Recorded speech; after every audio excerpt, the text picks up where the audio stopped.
अस्सलाम वालेकुम स्टूडेंट्स, आज हमारा लेक्चर नंबर 5 है और आज के हमारे ऑब्जेक्टिव्स ये हैं कि हम सबसे पहले प्रीवियस लेक्चर की रिवीजन करेंगे और उसमें हम देखेंगे कि लास्ट लेक्चर में हमने कौन कौन सी चीज़ें की हैं और जो मोस्ट इम्पॉर्टेंट चीज़ें हैं उनको हम डिस्कस करेंगे और उसको फिर फर्दर प्रोसीड करेंगे। और इसके अलावा जो लास्ट टाइम मैंने आपको एक्सरसाइज दी थी घर में बैठ के करने के लिए, तो उसका सलूशन हम डिस्कस करेंगे कि उसको हम किस तरीके से जो है वो बना सकते हैं। तो लास्ट लेक्चर में हमने स्टार्ट किया था रेगुलर एक्सप्रेशंस को। तो रेगुलर एक्सप्रेशंस क्या होते हैं?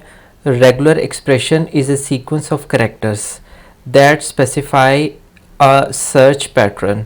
तो रेगुलर एक्सप्रेशंस क्या हुए? एक हमारे पास सीक्वेंस ऑफ कैरेक्टर है जो किसी भी सर्च पैटर्न में इस्तेमाल होते हैं। तो रेगुलर एक्सप्रेशंस को हम यूजली किसी भी एल्गोरिदम में या सर्चिंग के एल्गोरिदम में हम इस्तेमाल करते हैं और इसमें मोस्ट इम्पॉर्टेंट जो हम चीज़ देखते हैं या इसमें इम्प्लीमेंट करते हैं वो ये है कि हम किसी वर्ड को फाइंड करते हैं और इसकी मदद से हम उसको रिप्लेस भी कर देते हैं। तो लास्ट लेक्चर में हमने डिस्कस किया था कि जब हम ए स्टार क्लीन क्लोजर, ये जो हमारे पास स्टैरिक है, इसको हम स्टार क्लीन क्लोजर कहते हैं। जब इस तरीके से हम लिखते हैं तो ये बेसिकली एक रेगुलर एक्सप्रेशन है। तो जब हम इस तरीके से लिखते हैं तो इसका मतलब ये होता है कि इससे बनने वाली जो लैंग्वेज होती है उसमें एम्प्टी स्ट्रिंग भी इसमें जो है वो शामिल होती है और इसके अलावा फिर ए से जनरेट होने वाले तमाम जो लेटर्स हैं, स्ट्रिंग्स हैं, वो इसमें शामिल होंगी। लेकिन जब हम ए के ऊपर प्लस हम जो है वो लिखते हैं तो इसका मतलब ये होता है कि उसमें एम्प्टी स्ट्रिंग जो है वो शामिल नहीं होगी, बाकी तमाम स्ट्रिंग्स जो हैं वो इसमें इंक्लूड होंगी। तो ए स्टैरिक और ए प्लस में सिर्फ डिफरेंस हमारे पास ये एम्प्टी स्ट्रिंग का है। तो लास्ट लेक्चर में हमने कुछ चीज़ें ये भी की थी कि अगर हमारे पास दो अल्फ़ाबेट हैं x1 और x2, इससे जनरेट होने वाली अगर ये एक स्ट्रिंग है x1 x2, तो यहाँ पर अगर आप देखें तो x1 जो है वो फॉलो कर रही है x2 को।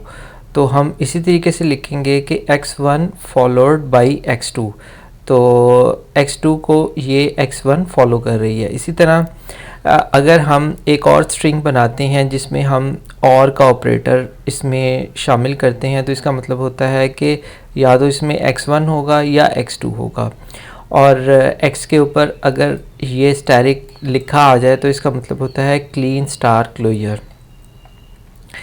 तो लास्ट लेक्चर में हमने लैंग्वेज को जनरेट करना सीखा था। तो हमारे पास पहली एग्जांपल ये थी कि हमारे पास ये एक है रेगुलर एक्सप्रेशन है A B Kleene star closure और ए।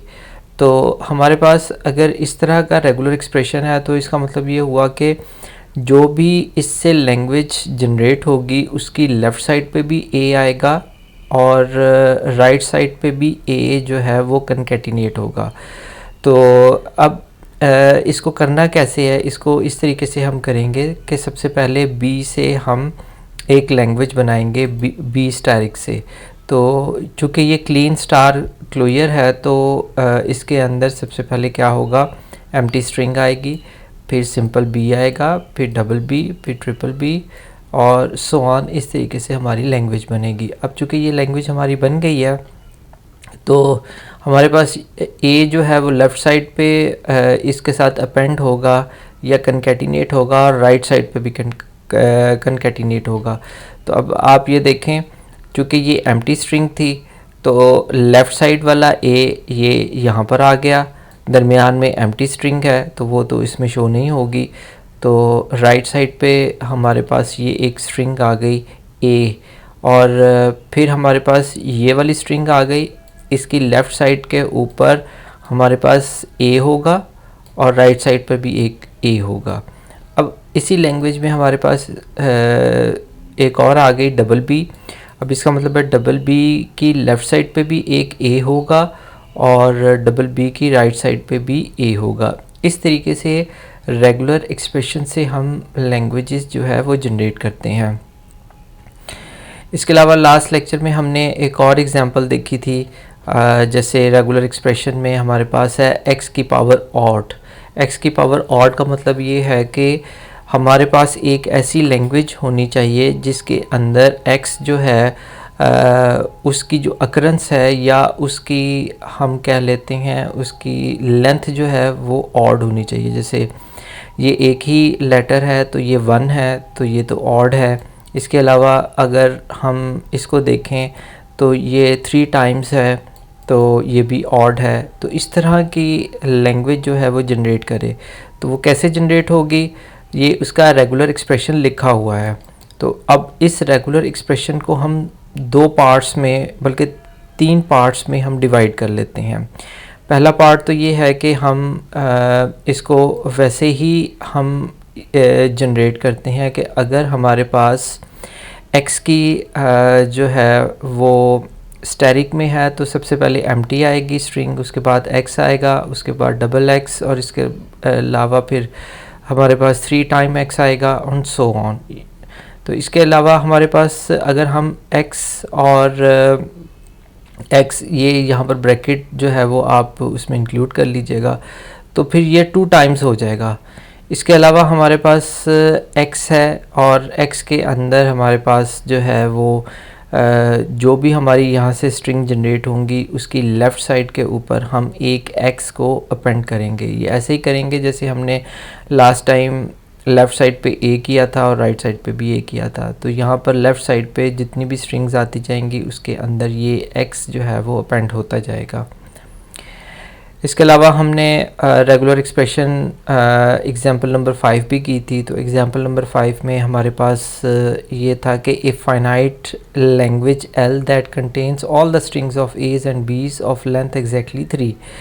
तो हमारे पास एक ऐसी लैंग्वेज होनी चाहिए जिसमें तमाम लेटर्स, कोई भी लेटर हो, चाहे वो A हो चाहे वो B हो, और इसके कम्बिनेशन के साथ कोई भी हमारे पास स्ट्रिंग आए तो उसकी जो लेंथ होनी चाहिए वो 3 होनी चाहिए, और 3 से अबव वाली लेंथ जो है वो भी डिस्कार्ड हो जाएगी और 3 से कम वाली लेंथ वाले जो होंगे वो भी इसमें से डिस्कार्ड हो जाएगी। तो आपके सामने हम इनको 3 पार्ट्स में डिवाइड कर लेते हैं। जैसे a प्लस बी है, ये a प्लस बी है, इससे क्या जनरेट होगा, a आएगा या b आएगा। तो आपके सामने ये a आया है या b आया है।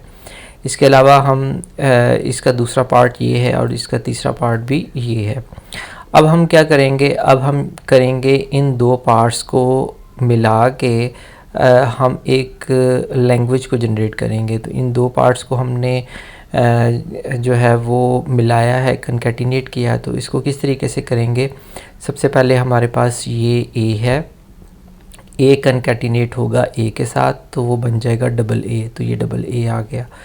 फिर a जो है वो b के साथ कनकैटिनेट करेगा तो ये a b आ जाएगा। फिर अब b सबसे पहले a के साथ करेगा तो ये b a आ जाएगा। फिर b जो है वो b के साथ कनकैटिनेट करेगा तो ये b डबल b आ जाएगा। तो अगर हम ये देखें तो हमारे इन 2 जो हमारे पास रेगुलर एक्सप्रेशंस हैं इनका रिज़ल्ट ये आया है। चूँकि हमारे पास अभी ये a प्लस बी अभी पड़ा है तो अब हम इसको साथ कनकैटिनेट करेंगे तो किस तरीके से रिज़ल्ट आएगा, वो इस तरीके से रिज़ल्ट आएगा। तो ये हमने a प्लस बी इधर लिख लिया। अब हम ये देखें a जो है वो कनकैटिनेट होगा a इस स्ट्रिंग के साथ, तो ये ट्रिपल a बन जाएगा। फिर हमारे पास a जो है वो कनकैटिनेट होगा ए बी के साथ, तो ये डबल ए बी बन जाएगा। फिर ये a इसके साथ कनकैटिनेट होगा बी ए बी ए बन जाएगा। फिर a इसके साथ कनकैटिनेट होगा तो a डबल बी बन जाएगा। तो इस तरीके से ये हमारी एक लैंग्वेज बन जाती है। और ये कौन सी लैंग्वेज होती है जिसमें जो हमारे पास जो लेटर्स होते हैं उनकी लेंथ एग्जैक्टली 3 हो जाती है। तो लास्ट लेक्चर में हमने जो है वो कुछ एक्सरसाइजेस के लिए मैंने आपको दिया था कि जी आपने इसको एक्सरसाइज करना है, तो उसका सलूशन मैं डिस्कस कर लेता हूँ। कोशिश करें कि आप जो घर का काम है वो साथ साथ करते रहें। अगर आप करेंगे तो आपकी बेसिक स्ट्रॉन्ग हो जाएगी। अगर आपकी बेसिक स्ट्रॉन्ग होगी तो फर्दर जो हमारे लेक्चर्स हैं जो प्योरली कंपाइलर कंस्ट्रक्शन की हैं वो ऑब्वियसली आपके लिए आसान हो जाएगा, क्योंकि आप का थ्योरी ऑफ ऑटोमेटा का की चूँकि बेसिक्स इतनी अच्छी नहीं है, इसलिए मैंने थ्योरी ऑफ ऑटोमेटा को जो है वो दोबारा से जो मोस्ट इम्पॉर्टेंट जो उसके कॉन्सेप्ट्स हैं वो मैंने इसमें इंक्लूड किए हैं। तो अगर ये इंक्लूड ना करूँगा तो ऑब्वियसली आपको फिर आगे इसकी अंडरस्टैंडिंग नहीं होगी। तो आपके मिड टर्म में भी एक क्वेश्चन शामिल होगा जिसमें आपको रेगुलर एक्सप्रेशन दिए होंगे और आपने उसकी लैंग्वेज जनरेट करनी होगी। और आपको एक इस तरह का भी क्वेश्चन आ सकता है जिसमें आप के सामने एक लैंग्वेज होगी और आपने उसके रेगुलर एक्सप्रेशंस लिखने होंगे। तो वाइस वर्सा है कि कुछ स्टूडेंट्स को ये क्वेश्चन आ सकता है कि जी आपने रेगुलर एक्सप्रेशंस लिखने हैं, और कुछ को ये रेगुलर एक्सप्रेशंस दिए होंगे और उनको कहा होगा कि जी आपने इससे लैंग्वेज जनरेट करनी है। तो आप किस तरीके से आप ये चीज़ें करेंगे उसकी प्रैक्टिस अभी से कर रहे हैं, तो आप साथ साथ इसकी प्रैक्टिस करते रहें ताकि आपके लिए मिड टर्म के पेपर आसान हो, बजाय कि मिड टर्म का पेपर आपके लिए सरप्राइज़ हो। तो अब हम देखते हैं जी, इस लाइन को पढ़ते हैं। Set of strings of A's and B's. अब यहाँ तक हम इसकी जो है वो अंडरस्टैंडिंग करते हैं कि हमारे पास इस तरह की स्ट्रिंग्स शामिल हों। इस तरह की स्ट्रिंग्स हमने लेनी है जिसमें कौन कौन सा लेटर हो, ए हो और बी हो। इसमें सी डिस्कस नहीं हुआ है। Ending with the string A double B. तो मैंने इसको अंडरलाइन किया है कि वो तमाम स्ट्रिंग्स हमने लेनी है जो कि किसके साथ एंड हो रही हों, ए डबल बी के साथ हो रही हों। तो ये हमारी सिग्मा हो गई और ये हमारा कंस्ट्रेंट हो गया कि हमें कौन कौन सी ऐसी लैंग्वेज जो है वो चाहिए, और हमें कौन सी लैंग्वेज चाहिए जिसमें ए डबल बी जो है वो एंडिंग हो। इसके अलावा जितनी भी स्ट्रिंग्स होंगी वो डिस्क्वालीफाई होंगी। अगर आप यहाँ पर देखें तो मैंने इसको अंडरलाइन किया हुआ है रेड कलर में, ताकि आपको इसकी अंडरस्टैंडिंग होती रहे कि ये देखें ये एक स्ट्रिंग है जो कि ए डबल बी के साथ एंड हो रही है, ये भी एक स्ट्रिंग है, ये भी ए डबल बी के साथ जो है वो एंड हो रही है। तो इसका मतलब ये हुआ कि ये जो लैंग्वेज है वो इस रेगुलर एक्सप्रेशन के साथ जनरेट हो रही है। तो इसका रेगुलर एक्सप्रेशन क्या बनेगा, ए प्लस बी होल का स्टेरिक आ जाएगा और ए डबल बी आ जाएगा। तो अब यहाँ पर देखें जो भी लैंग्वेज यहाँ से जनरेट होगी उसके एंड पे ए डबल बी आएगा। तो कैसे होगा, इसको हम दो पार्ट्स में डिवाइड कर लेते हैं। तो पहला पार्ट तो हमारा ये है, इसको अलहदा से हम इसकी लैंग्वेज जनरेट कर लेते हैं। और अगर हम इसकी अलहदा से लैंग्वेज जनरेट कर लेते हैं तो जितनी भी हमारे पास स्ट्रिंग्स आएंगी उसके एंड पे हम ए डबल बी जो है वो अपेंड कर देंगे। जब हमारे पास ए डबल बी अपेंड हो जाएगा तो जो रिज़ल्टेंट लैंग्वेज होगी वो हमारी डिज़ायर लैंग्वेज होगी। जैसे अभी हम इसको देख लेते हैं फर्स्ट पार्ट को। हमारा फर्स्ट पार्ट कौन सा है, ए प्लस बी होल स्टेरिक। तो इसको देखते हैं जी, ए प्लस बी होल स्टेरिक, इसको किस तरीके से हम इससे लैंग्वेज जनरेट करेंगे। आपको पता है कि सबसे पहले चूँकि ये होल स्टेरिक है तो इसका मतलब है कि सबसे पहले हमारे पास एम्प्टी स्ट्रिंग आएगी। तो अब ये हमारे पास ए है और ये हमारे पास बी है। तो जब दरमियान में ये और ऑपरेटर आ जाए तो इसका मतलब होता है कि या ए होगा या बी होगा। तो एम्प्टी स्ट्रिंग के बाद या हमारे पास ए है या बी है। अब चूँकि ये स्टैरिक है और ये सो ऑन होगा, यानी कि ये 0 से लेके 1 2 3 4 5 6 सो ऑन इस तरह चलता रहेगा। तो अब यहाँ पर देखते हैं कि जी ए है या बी है, तो फिर क्या होगा, ये डबल ए आ जाएगा, फिर ये डबल बी आ जाएगा। और इसी तरह ए हमारे पास एक ये भी स्ट्रिंग हो सकती है, ए और बी हो सकती है, बी ए हो सकती है और डबल बी हो सकती है। इस तरीके से ये हमारी स्ट्रिंग्स ए और बी की चलती हैं। अब यहाँ पर ये जो कंस्ट्रेंट है कि ending with A double B हो, तो अब हमारे पास जो भी हमारे पास ये लैंग्वेज जनरेट हो रही है तो उसमें क्या है, इसके एंड पे हम ए डबल बी जो है वो अपेंड कर देंगे। तो सबसे पहले ये एम्प्टी है, एम्प्टी के साथ ए डबल बी अपेंड करेंगे तो क्या आएगा, हमारे पास ए डबल बी आ जाएगा। अब ये ए है, इसके साथ ए डबल बी अपेंड करेंगे तो ये आ जाएगा ए डबल बी। इसके अलावा हमारे पास ये एक स्ट्रिंग है डबल ए, इसके साथ जब ए डबल बी अपेंड करेंगे तो ये आ जाएगा डबल ए और ए बी आ जाएगा। तो इस तरीके से आप इसकी जितनी भी लैंग्वेजेस हैं वो जनरेट कर सकते हैं। ये स्ट्रिंग्स आगे पीछे हो सकती हैं, मेक श्योर कि आप इसके मुताबिक ही बना लें तो वो ज़्यादा आसान होगा। इसी तरह हमारे पास एक एग्जांपल 8 है, उसमें लिखा हुआ है set consisting of even numbers of ones including empty string. तो यहाँ पर उन्होंने एम्प्टी स्ट्रिंग का वर्ड इस्तेमाल किया है। तो एम्प्टी स्ट्रिंग कहाँ पर होती है, जहाँ पर हमारे पास क्लीन स्टार क्लोजर होता है। तो फौरी तौर पे हमें समझ आनी चाहिए कि ये क्लीन स्टार क्लोजर है और ये हमारी एम्प्टी स्ट्रिंग हो गई। और अगर हम डबल वन इसको करते हैं, क्योंकि यहीं से हमें पता लग रहा है कि इसमें ज़ीरो या कोई दूसरा डिजिट जो है वो इसमें इंक्लूडेड नहीं है। हमारे पास सिग्मा में सिर्फ एक ही जो है वो लेटर है, वो है 1। तो अब यहाँ पर ये देखें, ये डबल वन है, पहले एम्प्टी आ गया, तो पहले एम्प्टी आने के बाद फिर ये डबल वन आ जाएगा, फिर ये मज़ीद डबल हो जाएगा तो ये फोर में चला जाएगा। इसी तरह ये सो ऑन चलता रहेगा और ये जो हमारे पास नंबर्स आएंगे वो सारे इवन नंबर्स ही आएंगे। एग्जांपल नंबर 9 लास्ट टाइम जो हमने डिस्कस की थी उसको हम देख लेते हैं। Set of string consisting of even numbers of A's. अब यहाँ पर जो एज होने चाहिए वो इवन में होने चाहिए, followed by odd numbers of बीज। और जो बीज हमारे पास होने चाहिए वो किस में होने चाहिए, वो ऑड नंबर में होने चाहिए, यानी कि 1 3 7 5 9 11 इस तरीके से होनी चाहिए।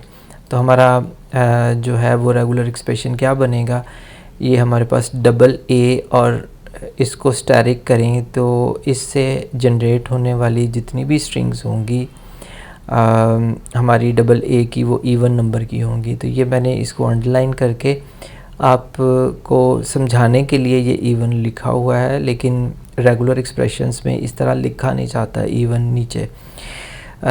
ये सिर्फ आपको समझाने के लिए लिखा गया है।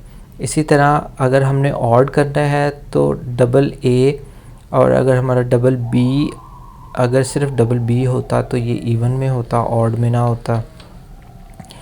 तो ऑड में करने के लिए क्या किया जाएगा, हम एंड पे बी अपेंड करेंगे। तो जो भी हमारे पास ये स्ट्रिंग्स जनरेट होंगी उसके एंड पे बी जो है वो कंकैटिनेट होता जाएगा, अपेंड होता जाएगा। इसीलिए मैंने यहाँ पर बी के नीचे जो है वो मैंने अंडरलाइन किया है कि ये बी कौन से वाला है, ये बी हमारे रेगुलर एक्सप्रेशन वाला है और ये हर स्ट्रिंग के राइट साइड पे लास्ट में जो है वो अपेंड होता जाएगा। और जहाँ जहाँ मैंने इसको अपेंड किया है वहाँ वहाँ मैंने उसको अंडरलाइन किया है। इससे ये होगा कि ये जो हमारे पास जो भी स्ट्रिंग हमारे पास जनरेट होगी उसमें जो ए है वो इवन में आ जाएगा और बी जो है वो हमारा ऑड में आएगा। अब इसको हम कैसे जनरेट करेंगे, ये तो डायरेक्टली जनरेट किया हुआ है, यहाँ से इतनी ज़्यादा अच्छी अंडरस्टैंडिंग नहीं होगी। हम इसको 3 पार्ट्स में डिवाइड कर लेते हैं। ये पहला पार्ट हो गया, ये दूसरा पार्ट हो गया और ये तीसरा पार्ट हो गया।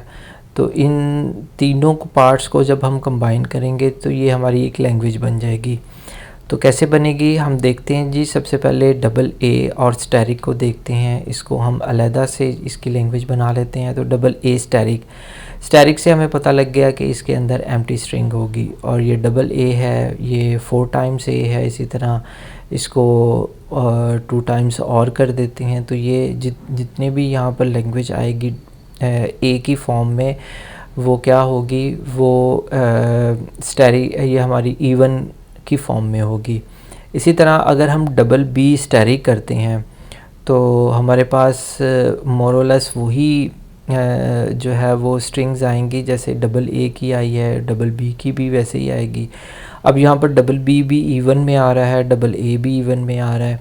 तो डबल ए जो है जो इवन में आ रहा है तो वो तो हमारी रिक्वायरमेंट को फुलफ़िल कर रहा है, लेकिन जो डबल बी आ रहा है वो तो इवन में आ रहा है लेकिन हमें तो ऑड में चाहिए। तो ऑड में कैसे आएगा, हम ऑड में इस तरीके से करेंगे कि डबल बी होल स्टैरिक की जितनी भी ये लैंग्वेज है इसके साथ जो भी हमारी स्ट्रिंग होगी उसके एंड पे हम बी अपेंड करते जाएंगे, जैसे हमने इसमें किया है।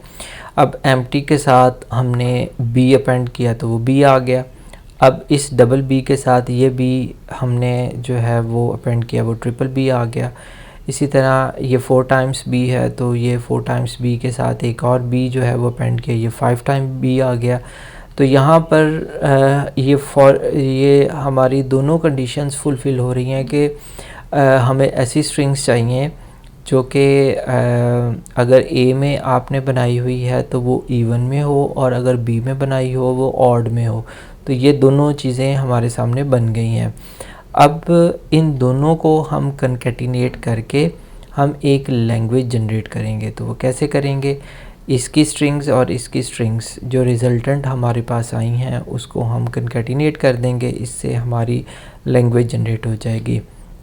अब यहाँ पर देखें ये डबल ए है, इसको और इसको हमने कनकैटिनेट करना है। दरमियान वाली एक मैंने एक्स्ट्रा स्टेप किया है ताकि आपकी अंडरस्टैंडिंग हो सके। तो अब यहाँ पर ये देखें इसमें एम्प्टी आ रहा है और इसमें बी है, तो बी इसके साथ अपेंड होगा तो ये बी आ जाएगा। तो ये मैंने जो है वो अंडरलाइन कर दिया कि ये वो वाला बी है जो एंड पे अपेंड होगा।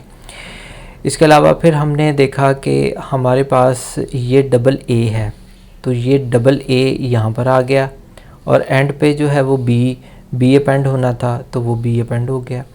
इसी तरह हमारे पास एक और स्ट्रिंग आ जाती है, वो आ जाती है जी हमारे पास डबल ए और डबल बी। तो इन दोनों को हमने कंबाइन किया, डबल ए और डबल बी को कनकैटिनेट कर दिया और ये डबल ए डबल बी आ गई, और एंड पे हमारे पास ये बी जो है वो इसके साथ कनकैटिनेट हो गया। तो इस तरीके से आप ये जो है वो लैंग्वेज जनरेट करेंगे, और इस तरीके से हम इसको बाय पार्ट्स में डिवाइड करके फिर जब हम लैंग्वेज जनरेट करेंगे तो वो हमारे लिए आसान होगा।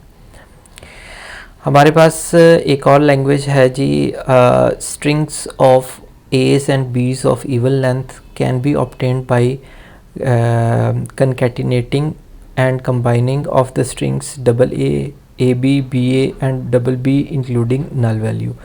अब ये इवन लेंथ है, ये तो नहायत ही आसान है। इवन लेंथ में या तो 2 होगा या उससे ज़्यादा होगा, तो इन सब को कंबाइन करें। अब ये देखें डबल ए आएगा या ए बी आएगा, ये देखें डबल ए या ए बी आ गया। फिर हमने कहा बी ए आ सकता है या डबल बी आ सकता है, तो ये बी ए आ सकता है या डबल बी आ सकता है।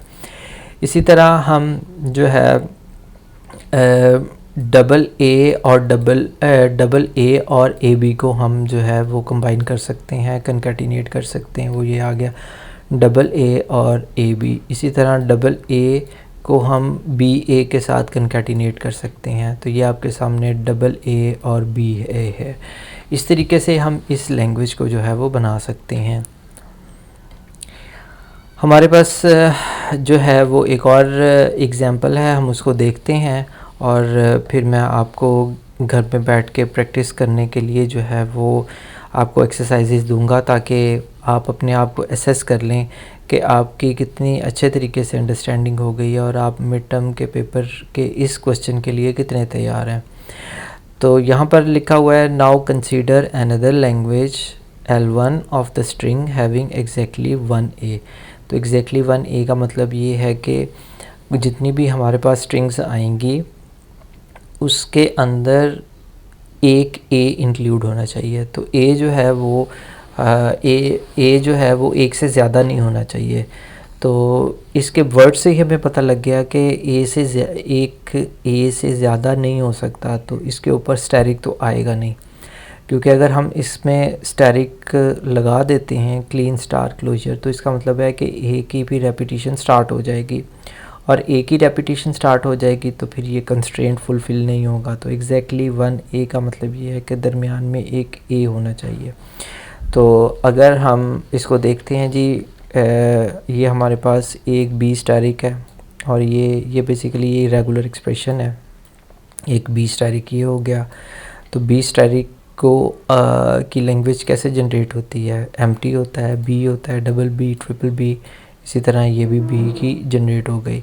अब हम ये देखते हैं कि B और A दरमियान में कर देते हैं और एक B इधर कर देते हैं, तो हमारे पास ये एक लैंग्वेज बन गई जिसमें कम से कम A जो है वो A वन टाइम है। जैसे ये A है, ये हमारे पास BAB है, इसमें भी एक एग्जैक्टली A है। इसी तरह डबल B है हमारे पास, उसके दरमियान में एक A है।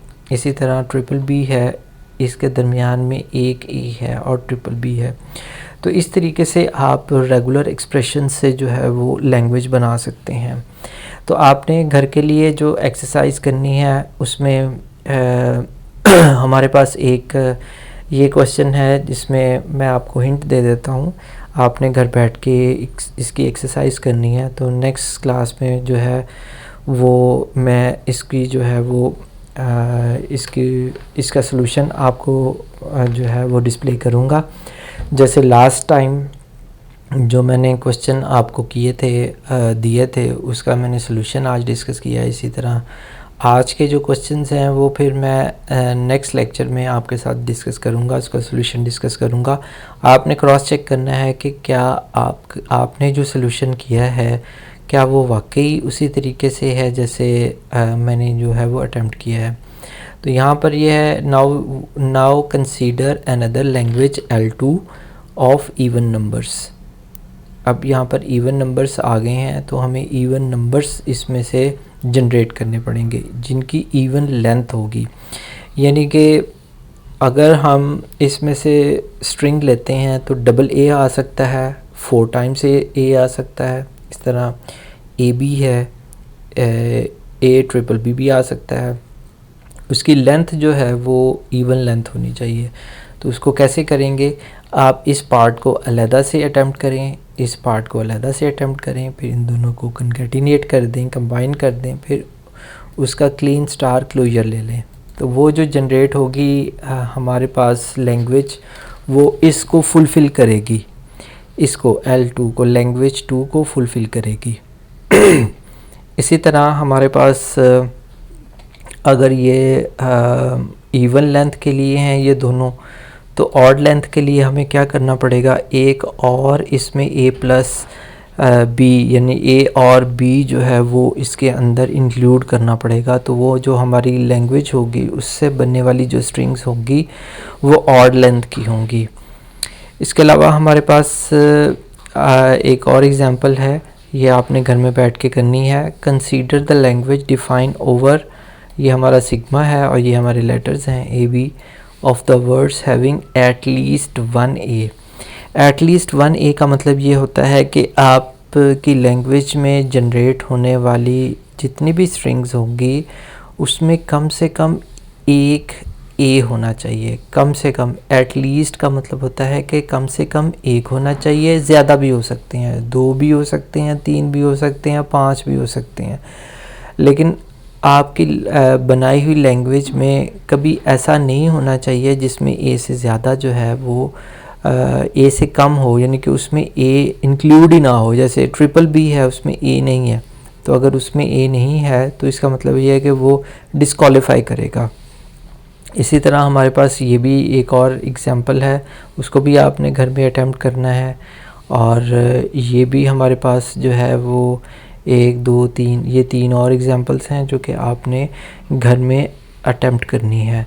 तो आई डू होप कि इस लेक्चर की मदद से आपकी काफ़ी अंडरस्टैंडिंग हो गई होगी कि आपने रेगुलर एक्सप्रेशंस की मदद से जो है वो आपने लैंग्वेज को कैसे जनरेट करना है।